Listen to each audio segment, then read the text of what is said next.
Ladies and gentlemen, welcome back to Wired Gaming. Today we have the Base Assault patch notes. Oh yes, this is amazing. Not long after this goes live, we will also have a nice little playthrough featuring all of the new things that we can do, checking them out firsthand.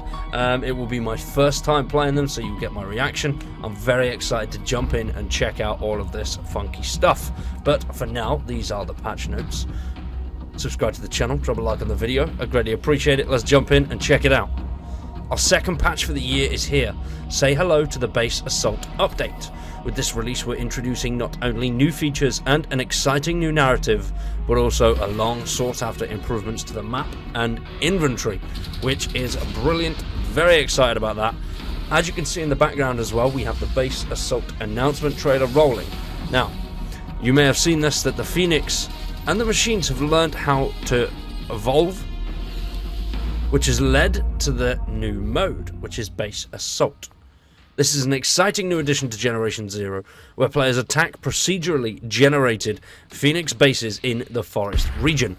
Now, I did say yesterday, I have a feeling they're going to be procedurally generated, and hell yeah they are. That is a big thing. That's amazing. That's brutal. We're not going to be coming across the same sort of three variants of base, which is brilliant. Oh, I can't stress how amazing that is. Thanks to the groundbreaking new system that we have developed for this, each playthrough is unique. Due to a large number of base layouts and challenges, the difficulty size and layout of each base can evolve. Like our rivals, if players to increase the threat level in the region. Not only are all assaults unique, but you will also face dangerous challenges and tricks from the Phoenix in each attack. This includes deadly turrets, mines, Phoenix reinforcements, and just like your own player-built base, the bases are fully destructible, and if you're clever enough, you use this to your advantage as you shoot your way to the various objectives and look for the looting opportunities within. Now that is exciting. There's loot in there. I can't wait to see what kind of loot we're going to get. Whether they'll be expanding the experimentals loot pool and they'll be in with this. I'm very excited just to see what type of loot we're going to get through this. I have a feeling there's going to be some pretty good stuff. If you do manage to conquer one of the Phoenix bases, you'll be rewarded with command tokens which you can use to convert conquered or neutral control points and locations to the Resistance. Using command tokens will enable you to open up a whole new set of locations to build additional bases. New bases, you say? The forest region now has 7 new control point locations, in addition to the original one that was added with the Resistance update. As a player, you can build bases on any of these and have up to 4 bases active within the region. But be aware, these can be attacked by Phoenix through base defense missions. Very cool. Whether these base defense missions will randomly trigger, like on Fallout 4, you know, when one of your areas is being assaulted, if you haven't got the right defense out there, then you have to go over to that area and defend it yourself, which I would very much like to see. I think that would be a really cool feature. Now, alongside the base assault, there's a whole ton of world improvements. Our world revamps continue. And this time we've been working with the renewal of the marshlands to be more in line with the Soviet narrative that we've introduced with the Landfall update. As with previous revamps, old locations have been updated to add more detail, variation and narrative. In addition, there are also several new exciting locations to discover as you explore this region. Something else that I'm very excited about, which was the main thing that really got me, well, I say it was the main thing, one of the main things that really got me buzzing about this, and that is new side missions. Very excited. It's time to finally find out where they came from. The Base Assault update introduces 2 new side missions linked to the Matryoshka collectibles that we've introduced in the Landfall update, but there is a twist. This time we're seeing it from the eyes of the Resistance. Explore the marshlands region to find out more. Brilliant. We like that a lot. We do like that a lot. And alongside that, we've also got a free building pack.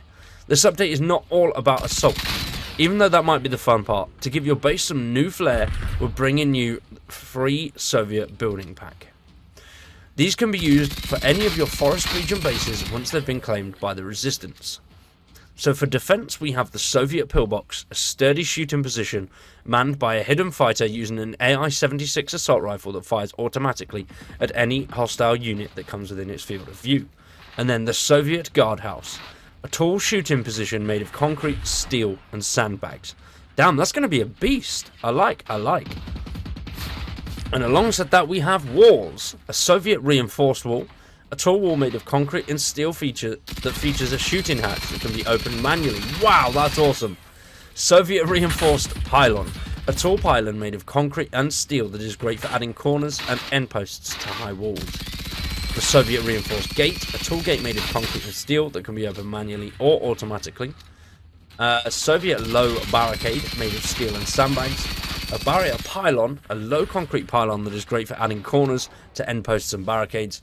And a Soviet concrete wall, thick and sturdy concrete wall with barbed wire on top. A Soviet concrete pylon, that's for the corners, and a Soviet gate. A steel gate with beautiful emblems can now be opened manually or automatically. And then for decorative, we have a large Soviet crate, a wooden crate which is used by Soviet forces to transport items. I like that. I like that a lot. Very, very cool.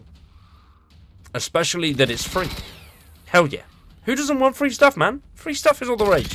Oh, yeah. Next up, we have the UX improvements, which is inventory sorting, something that so many people have been requesting, including myself. Inventory sorting is something that we need so bad. You've asked for it, and here it is. We've now added a number of filters and sorting methods for each section of the inventory. Now you'll be able to, for example, sort all your primary weapons by alphabetical or chronological order, damage output, quality, etc. And then filter them by quality, good, worn, dilapidated, or ammo type, just to mention a few of the criteria. Make sure you try it out to find your own preferences. I mean, for me, the main reason that I want that is just so I can get rid of the 75,000 duplicate attachments I have.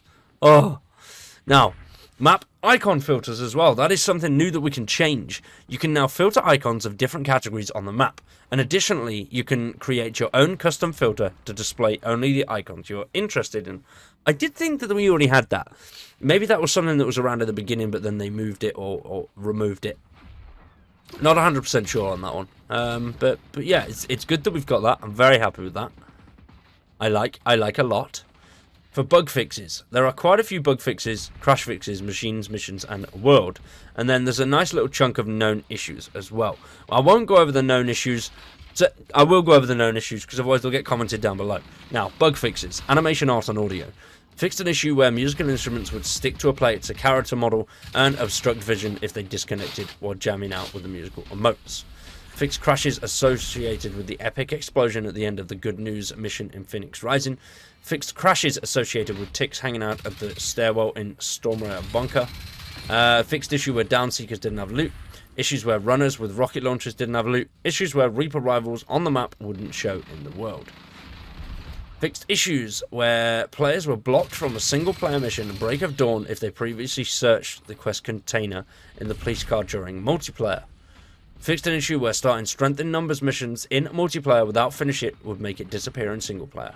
For the world fixes, we have an issue where the transporter truck textures in Clinther was missing, several visual glitches at Fort Tersberger, the culprit was a door which has now been removed, and various terrain clipping into buildings around Osterton. Issues where collectibles were clipping through objects, they should now be placed correctly in a bunker. Fixed issues where players could not collect schematics in the Ramsboda location. I'm pretty sure that is the HEDP schematic, but I will check that out and just double check it for everybody there, and if it is, great. Now, known issues.